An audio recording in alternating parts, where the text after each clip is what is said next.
Very special thanks to Cars of Somerset for providing the vehicle in this review, of course, and if you want to check out this vehicle's spec or stats or price, if it's still available for sale, or commission them to find you another one, or perhaps even check out the rest of their stock, then click the description right below the video. There's a link in there wherein you can find all of that info over on their site.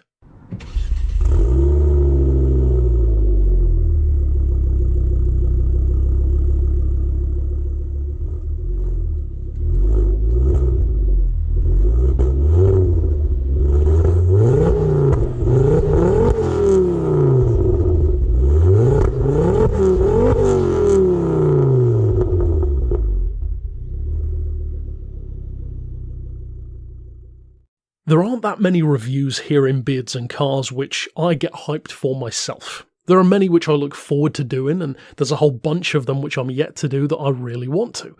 This to me was what I would call one of my bucket list reviews. This has always been one of my favourite hot hatches. So the expectations for me were certainly higher than most cars which I go in to review. Unless it's something else which I already love, like a Maserati, or something legendary like a Ferrari F355, then generally speaking I enter with a fairly neutral attitude and just a completely open mind to be surprised, disappointed, whatever. When you have an expectation, the risk is greater. So I'm both going to touch on whether or not this car lived up to what I was hoping and expecting it would be like, and of course, just purely objectively, regardless of personal opinion, as a reviewer, is it a good car? What are the upsides and downsides? If you're perhaps considering buying one, what should you be looking out for? What does it offer? How does it compare to some of its rivals, and even what are some of the issues that they can have? So first of all, let's talk about my expectations versus the reality. I've loved this car since day one. It's one of the relatively few hot hatches that I've loved since I first saw it, and I've never changed. I've always loved this car, especially in the cliched lime green, and to me it's just such an over-the-top car that I'm surprised it ever got past the concept stage. And I'm so happy that it did, because just occasionally a manufacturer goes ahead and makes this crazy production car that you wouldn't really think they ever would. This wide arch kitted, huge rear wing, diffuser, popping and crackling, 300 horsepower, going through the front wheels, lime green Ford Focus. It just sounds nuts. It sounds something more like Pimp My Ride or Max Power would do, rather than Ford on an actual production line. To me, if the Golf R32 is, as I called it, the muscle car of hot hatches, then this is 100% the Lambo of hot hatches. It's green, it's loud, it's over the top, and it's unabashedly crazy. Sometimes to its own fault. Now, when I say to its own fault, I mean one specific way, and that is the concept of a really fast front-wheel drive car isn't unattainable. Honda does it all the time and they do it very well. Renault does a fantastic job of it as well, and Ford does with numerous different models, but primarily the Focus and Fiesta in their ST and RS forms. However, even with all of that being said, there's arguably only so much power you can put through a front-wheel drive chassis before it starts becoming a bit unwieldy. When it gets to the point where you have to almost plan 6 months ahead of time to get a controlled launch, well, to me that just goes to highlight why I prefer all-wheel drive cars more often than not, and even sometimes rear-wheel drive, because you can just get more of that power and torque down. This one, right out of the factory, has 300 horses and an even more nuts 325 pound-feet of torque, which is 440 newton meters. Now that's from a Volvo-based 2.5 litre straight 5 engine, pretty unique in the hot hatch scene, and it's essentially the same base engine that they used in this generation of ST as well. But of course, much bigger turbo, reworked in many ways, as is the rest of the car compared to an ST, and the result, as I said, is some pretty serious numbers.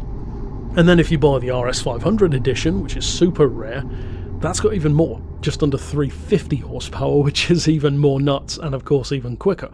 Now, in terms of performance, this thing kind of reminds me of, weirdly enough, the Vauxhall Vectra VXR, not the Astra, which you might think of as a great rival, and it is, but the Vectra always struck me, even back when I was a kid, when that first came out, as being such an odd car, because it was this relatively unassuming base model sedan that Vauxhall then tuned up to be a 160 mile an hour super saloon, in effect.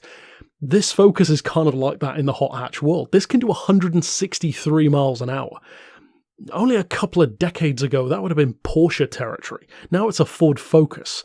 The 0 to 60 suffers a little bit because of not having all-wheel drive, and arguably because it doesn't have something like a DSG option as a Golf R32, for example, would. So 0 to 60 is about 5.6 to 5.9 seconds, depending on who you ask. In the case of this one, it's even quicker, because this is tuned to 400 horsepower, it's got a remap, it's got a Miltech exhaust, H&R springs, spacers, a number of other things which you can read about on the website if you click it down below. But even the base car is a beast of a hot hatch. There are two things which, if they were changed on this car, would make it easily top 5 of the entire Beards and Cars series for me, and it's two things which aren't going to change. One is I wish this car had all-wheel drive, and funnily enough Ford did exactly that for the Mark III, and I'll be very curious to try that one out, even though on the surface of things I still prefer this one, to be honest. The second thing they have still never done, and that is give it a DSG. Give it the option of having like a conventional city traffic automatic with then kind of a Tiptronic, almost sequential feeling mode, as many autos do, and of course paddles as well. To me that would be best of both worlds. You put that together with all-wheel drive, even if you didn't touch the power and torque, it would take it from 5.9 seconds to 4.9 easily. I guarantee it. That to me would make this a literally perfect car. However, neither of those things happened. It's got an old school 6-speed manual, all that power and torque goes just through the front wheels. That sounds like a beast. Even Honda doesn't typically go for that kind of power through the front. Integras have about 190, Civic Type R's around 200. It's only more recently that we've started to see 300, 350, etc. horsepower going through just the front. This one was kind of ahead of the curve in that way, coming out in 2009, and the run lasted from 2009 to 2011. Now, in terms of buying one of these now, unfortunately, I mean, fortunately for owners, but unfortunately for buyers, they've gone absolutely nuts on used values. Currently, at least at the time of releasing this video, the cheapest one on AutoTrader is 18 grand, and that one has 150,000 miles on the clock, which is insane. Then the lower mileage versions, sometimes super low, like collector's condition, people are asking 45, 50 grand for them. And that's not even an RS500 necessarily, that's even these normal, untuned, low mileage versions.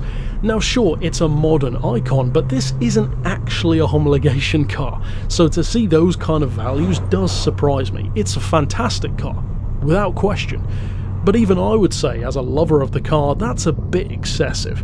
You could literally buy either a Ford Focus RS of this generation, or a used Aston Martin Rapide. I know which one I'd choose. I love the Focus, but it's not really much of a choice for me. Now, when it comes to this car and what it can do, potentially as a daily rather than just a toy, well, first things first, the space is fantastic. The second gen Focus has a ton of space anyway, even though it doesn't have 5 doors. Tons of space in the back for the rear passengers, great space in the front, headroom was not an issue at all. I never felt cramped. It reminded me of the Golf in that sense, but it felt even bigger than the Golf. Put simply, I absolutely loved it. The space was fantastic, left nothing to be desired. In terms of performance, I will say that despite having massive power and torque, it can be a little bit daunting. I would describe it as to decide to try and fully open up that 300 horsepower, or in this case 400, especially at lower speeds. I mean, off the line, forget it. I'm not wasting a front set of tyres just for the sake of getting a quicker launch. Again, all-wheel drive would have solved that issue, but that's not what we've got to work with. When you're rolling though, it's fantastic. And I will say, and this is to any who know me, pretty much the biggest praise I can give to a vehicle like this, I actually really enjoyed using the manual in this car. I don't like manual gearboxes, and many of you know this. This is the first time I've genuinely loved using a manual in any car, including the Ferrari F355. So to me, that says quite a lot.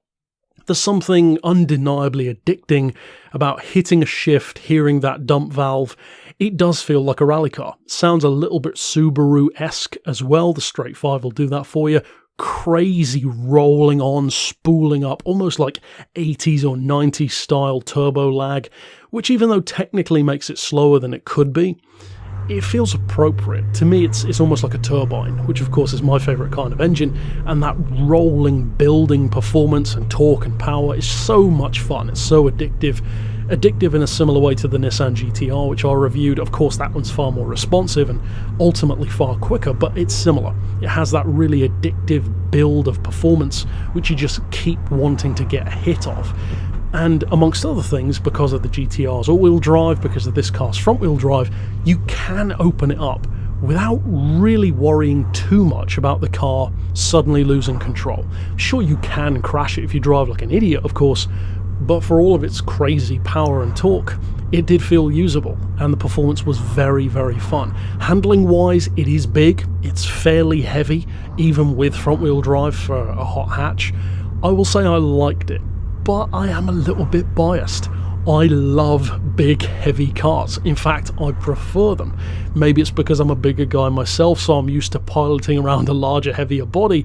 Maybe it's something to do with that, I don't know, but I just love bigger cars. I like to have that feeling of weight. I like a vehicle that feels grounded through corners that you can really throw around.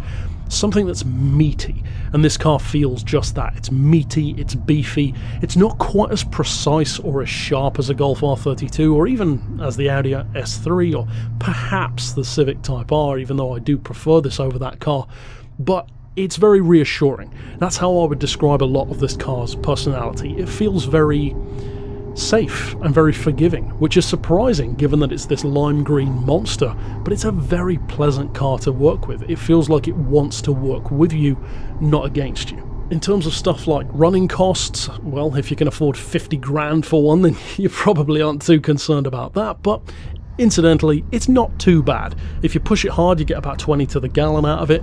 If you drive super frugally or on the highway / motorway here in the UK, you can get about 40 apparently, and it can even average 30. In reality, most owners will tell you that because of the way you drive it more often than not, you're looking more like an average of 20 to 25, which in conjunction with a 62 litre or 13.6 UK gallon tank, the range is about 270 to 350-ish miles.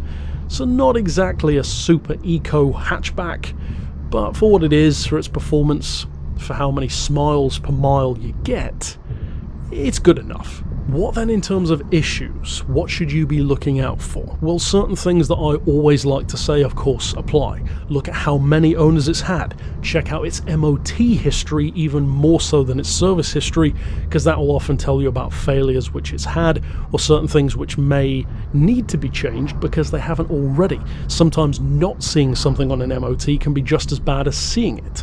In terms of actual issues, there are 4 which stood out to me from looking in owners' forums, so of course add to these below if you are or were an owner. Those include exploding plenums, which can be uprated and improved, the torque mounts for the engine, again, they can be retrofitted and improved with aftermarket parts, as a lot of stuff on this car can, leaking radiators, again, a fix which can be done, and the ABS leads can apparently stretch as well. Now there are a number of other smaller issues and some larger ones, ECU related stuff, which I saw repeated by different members of various Ford forums. So as I said, this is where the ownership experience of you guys really comes into play. If you're watching this, if you are an owner, absolutely slap the issues down below, maybe warnings that you'd have for people, things which you can preemptively do to prevent issues before they even occur, all that kind of good stuff. So if you are watching the video and you're looking at buying one, be sure to check out the comments below. Ultimately, this is a car which definitely lived up to my expectations. I absolutely loved driving it. It's easily one of my favourites of the year so far, and I'm so happy to be able to say that, because they say don't meet your heroes. This has always been a hot hatch hero of mine, one which I've really wanted to review, and I'm so glad that it lived up to it. I was shockingly pleasantly surprised by just how great the manual is to work with. For some people, I could see them saying, you know, if you're a hardcore manual purist, oh, maybe it's too forgiving, maybe it's too easy, but that's why I like it. You can legitimately pull away off the line with no throttle at all in this car, because it's got so much power and torque. You just let out that clutch and it pulls away on its own. I love that. It reminds me of an auto. It's got that ease of use. There's no juddering, there's no stalling. It just gets the job done. It requires very little finesse, and much like the rest of the car, it kind of feels like a tank, and I love that. It feels like this burly beast that can pretty much take whatever you want to throw at it, but at the same time be a spacious, comfortable, surprisingly forgiving daily driver if you want it to be, all with those joyous sounds when you change gear, which of course every petrol head loves. For me, fantastic experience with the car. I'm very keen to test out in particular the newer all-wheel drive one, and potentially even the older one as well, although getting my hands on one of those might be more difficult. Ultimately, really happy with it. Now all I really need to drive in the hot hatch category to complete my top 3 favourites, since I've already driven, of course, the Golf R32, is the Renault Megane R26. That is, well, at least at the moment, before driving one, my favourite hot hatch. It remains to be seen what it's like when I actually do, but it will have a lot to go up against to beat this in the Golf. But overall, that's it for my thoughts. Of course, if you're keen on checking out the other reviews which I talked about, you can click that eye at the top right of the screen and it will jump through to those reviews. Or alternately, if you click the picture on screen now, you can go to the Beards and Cars series and watch all the episodes, or whichever episodes interest you. But until next time, I'll see you then, and for now, as always, thanks for watching.